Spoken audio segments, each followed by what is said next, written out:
Party పైన చాలా వ్యతిరేకత వచ్చింది అని చెప్పేసి కూడా బీఆర్ఎస్ పార్టీ చెప్తుంది. కాంగ్రెస్ పార్టీ వాళ్ళు ఏదైతే దీనికి సంబంధించి సంక్షేమ పథకాలు ఏవి అమలు చేయలేదు, మన అంటే అప్పుల పాలు చేసిపోయిందనే ప్రచారం చేస్తా ఉన్నారని చెప్పేసి కూడా మాట్లాడుతూ ఉంది. మరి ఇక్కడ నవీన్ యాదవ్ గెలిచే అవకాశం ఉందంటారా? మస్తు ఉందండి ఇక్కడైతే బాగా ఆయన అయితే తెరుపు అయితే బాగా ఉందండి. ఆయన వచ్చినాక మాకు రోడ్లు గల్లీలు అంతా మంచిగా చేపిస్తే చాలండి. తర్వాత రేషన్ కార్డు లేని వాళ్ళకంతా రేషన్ కార్డు ఇప్పించి ఆంధ్ర వాళ్ళకైనా ఇక్కడ రేషన్ కార్డు ఇప్పించడం అని మేము చాలా కోరుకుంటున్నామండి.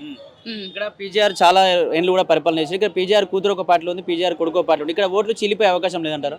ఏం లేదండి, ఏం లేదు. ఇప్పుడు అన్న కూతురుకు అభిమానులు ఉంటారా, తన కొడుకు కూడా అభిమానులు ఉంటారు ఇక్కడ చీలిపోయే లేదండి, అవకాశం లేదా? ఈయనకు కూడా కూతురుకు కూడా అభిమానులు ఉన్నారండి.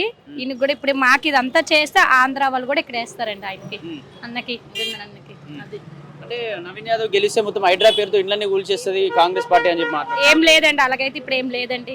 అంతా ఇక్కడ చెయ్యాలని రోడ్లు రేషన్ కార్డులు అంతా ఆంధ్ర వాళ్ళకైనా ఇక్కడ ఇప్పిస్తే ఆంధ్ర వాళ్ళు కూడా అన్నకే ఓట్లు వేస్తారండి. ఇక్కడ సింపతి వర్కౌట్ గా అంటారు, ఎందుకంటే మాకంటే సునీత వాళ్ళ హస్బెండ్ చనిపోయాడు కాబట్టి సానుభూతి ఓట్లు పడే అంటారా బీఆర్ఎస్ పార్టీకి?